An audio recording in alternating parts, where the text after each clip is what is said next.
Hello, so in today's video, I want to look at differentiating this function here. So the natural logarithm of cos of x. So we want to differentiate this function today. Obviously, it's going to be a chain rule problem, this one, just because we've got a function of a function. So this natural log function of this cosine function in which we want to differentiate with respect to this variable there. So it's definitely going to be a case using the chain rule. But before we do that, let's just look at the domain of x values that will make this function well defined. So we know that the natural logarithm, the ln function, kind of looks something like this. So this is the ln function of x. We'll call that the x-axis on the bottom there. So we know that this function is only defined when x is greater than 0. So in order for this ln of cos x function to be defined, we need cos of x to be greater than 0. So we need to specify that cos of x is greater than 0. So what does a cos function look like? Well, it looks something like this. So a wave like this. So obviously you've got 0 there, you've got 1 up there, -1 there. And these roots here would be pi over 2, 3 pi over 2, 5 pi over 2, and so on and so on.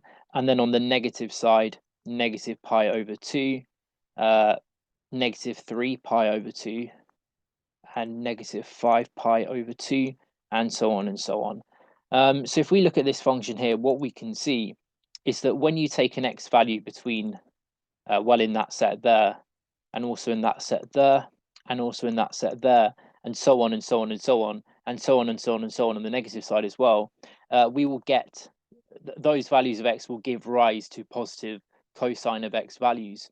So essentially what we need then in order for this function up here to be defined is we need the x values to be between these sets here. So between minus pi over 2 up to pi over 2, and also in union with 3 pi over 2 to 5 pi over 2, and so on and so on. And also in the negative end as well, this minus 5 pi over 2 up to negative 3 pi over 2, and so on in the negative end as well, infinitely many times. So that's where we want x to be lying in. We want x to be in that collection of sets there. So how can we write this in a more concise fashion, this set that we want x to be in? So I mean, if we just look at these lower ends of these collection of sets, I'll just circle them in red. So this sequence of numbers there. So I mean this sequence of numbers, I'll just call this the lower end of the sets. So lower end sequence. So this is something like this. So yeah, so minus 5 pi over 2. And then your next number is going to be negative pi over 2. And then 3 pi over 2. And then the next one in the sequence would be 7 pi over 2. And so on and so on. If we just call this negative pi over 2 the 0th term, and we'll call that the first term. So if we want to generate like a kth term of this sequence, so the kth term of this sequence, well, it should be this. So 4k minus 1 multiplied by pi over 2. So obviously all these numbers have a factor of pi over 2. And then this minus 5 up to minus 1 up to 3 up to 7 has got a gap of 4. So it's going to be a 4k sequence, but we're going to have to minus 1 in order for us to get a 0th term of negative pi over 2. So that's the kth term of the lower end of the sequence. If we look at the upper end of our sequence there, and so on, so the upper end of our sets, or the upper end sequence. So that's just going to be essentially, well, very similar to this one, but this time the kth term is going to be, so 4k plus 1 multiplied by pi over 2. So if we take this pi over 2 there to be our 0th term, if you substitute k equals 0 into this there, you get pi over 2. And so that would indeed be our kth term for the upper end of the sequence. So in a more concise fashion then, if x lies between 4k minus 1 times pi over 2 and 4k plus 1 times pi over 2, then this ln of cos of x function will be defined. So therefore, we know that the ln of cos of x function is defined for values of x between 4k minus 1 times by pi over 2 up to 4k plus 1 times pi over 2, where k is just any integer in the integers, like so. So we know that information from the analysis that we've done here.